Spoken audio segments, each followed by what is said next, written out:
And now we are in the last reading segment of Hardy's novel, Tess of the D'Urbervilles, chapters 57 to the end of the novel. And here's Angel Clare, and he is extremely dejected. He's just been refused by Tess.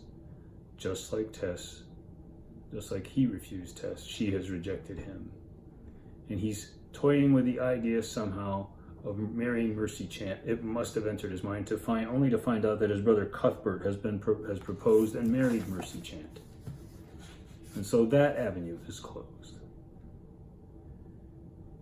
He's walking, he doesn't even know where he's going, he's so stunned. And so he goes to the railway station, wants to get out of town, wants to get away from this place where he had this lousy experience.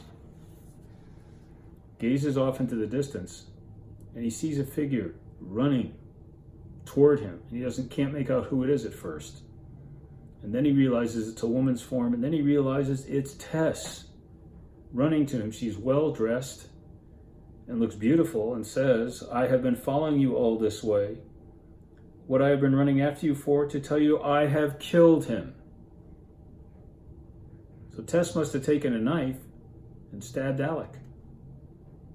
"And I killed him because I might do it someday for the wrong he did to me in my simple youth, and to you through me. He has come between us and ruined us, and now he can never do it anymore. I never loved him at all as I loved you." And so now they are on the same page. "Forgive my sin. Now I have killed him. I do love you, Tess. You have killed him. I mean that I have." So she's killed Alec d'Urberville. We could say it's about time somebody did something to him. She also points out that Alec abused Angel, called him a mule. Angel's amazed by her force that she could do this, her strength that she could do this. We're not. But remember the d'Urberville tradition that says that in the coach of the d'Urbervilles, a murder was committed or something awful happened. And it's always been known that the d'Urbervilles would do these things. So here was this deserted wife of his clinging to him. He saw that for him to be otherwise was not, so he will be her protector. So he's finally going to play the role he should have played when he married her. Remember what I said? I said that if my girl told me this on our wedding night, I'd want to know where the guy who raped her lived, because I was going to go see him. I'm not going to talk about what I'm going to do when I get there. And so she sees Angel as perfect. Well, he's not, but she sees him as perfect. And they got to figure out where to go. So they're going to walk to conceal themselves. You know that Tess is a terrific walker. And they go to a roadside inn. He gets some food and some drink. And they have a plan. They're going to go to the north of England, get on a ship, and get out of the country. It's a good plan, but you got to get to the port first. That could be a problem. They're walking down the road, and they pass a manor house. And he sees that she's tired. And so they decide to go back to the manor house, a mansion, and they decide to stay there. So they break into the house, and they stay there, and they finally spend their wedding night together in this house. Rest at last. It's the only rest Tess is going to get. We're now in chapter 58. It's a solemn and still night. She tells him the story of when he sleepwalked, and he tells her, "Why didn't you tell me the next day? It might have prevented much misunderstanding and woe. Don't think of what's past. I am not going to think outside of now," Tess says.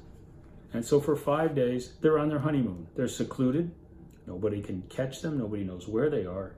She wants to stay here, but she knows in her realistic heart, this isn't going to last. "I fear that what you think of me now may not last. I do not wish to outlive your present feeling for me. I would rather be dead and buried when the time comes for you to despise me." He will never despise her, he says. He loves her.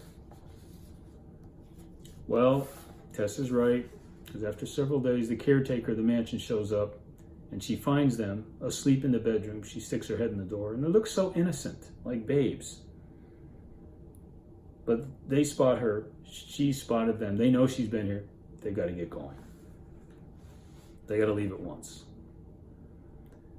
My life can only be a question of a few weeks. Tess knows what's going to happen to her if they catch her, and she knows it's not going to be long.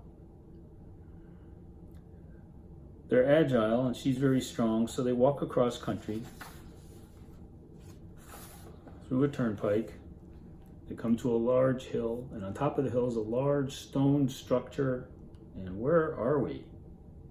We are at Stonehenge. And if you want to look it up on your computer, it's a very old stone structure in England, and nobody quite knows what it was for. Was it a temple? Was it a place of sacrifice? How did it get built? There's always been a lot of research on this one. And there they are on the top of a hill at Stonehenge, which sort of hums in the wind. And this is an ancient place. And Tess points out it's older than the D'Urbervilles, and it is. Now she wants to stay here, but Angel says we're on the top of a hill. It'll be easy to spot. Well, we can rest here for the night. So Tess is about to go to sleep, and she gets a promise from him. She has him promise that if anything happens to her, he will watch over Liza Lou, her sister, who looks just like Tess. Do we have a symbol? So he may marry his sister-in-law after Tess is gone. And Tess goes to sleep. And of all the stones on Stonehenge, Tess sleeps on the sacrificial stone. How appropriate for her, because she has been a sacrifice all along. Morning dawns, and here they come. It wasn't going to be too long before they did show up. Two horsemen show up, they're policemen. And he sees them, they see him. He tries to make a motion like he's going to try to escape, but one of the policemen says, "It's no use, sir. The whole country's roused to look for you. You're not going to get away."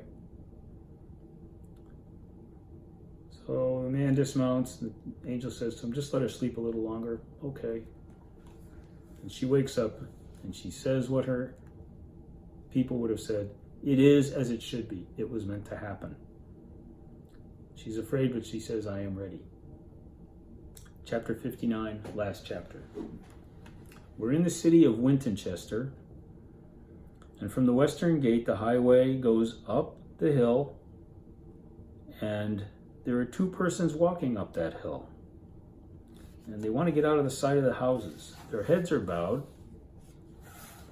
One of them is Angel Claire.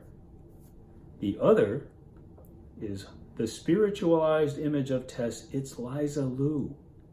She looks just like Tess. They reach the top of the west hill. The clocks strike 8. They give a start when they hear the notes. From up here, you can see a long way. You can see into the distance a long way. You can see all the buildings in Wintoncester. You can see the church. And you can see the red brick building that's the prison. And on the top of the prison, there's a cupola. And on the top of the cupola, there's a flagpole. And at the hour of 8, a red-black flag ascends that flagpole. And they know what it means. They kneel down as if in prayer. Tess has been executed for the murder of Alec d'Urberville. "Justice was done," writes Hardy. "The d'Urberville knights slept down in their tombs unknowing, and the two speechless gazers bent themselves down to the earth as if in prayer, remained thus a long time. As soon as they had strength, they arose, joined hands again, and went on." Symbolism? If Liza Lou is the spiritualized image of Tess, then I think Hardy is saying that a spirit as strong as Tess's cannot be killed, cannot be ruined, cannot be annihilated.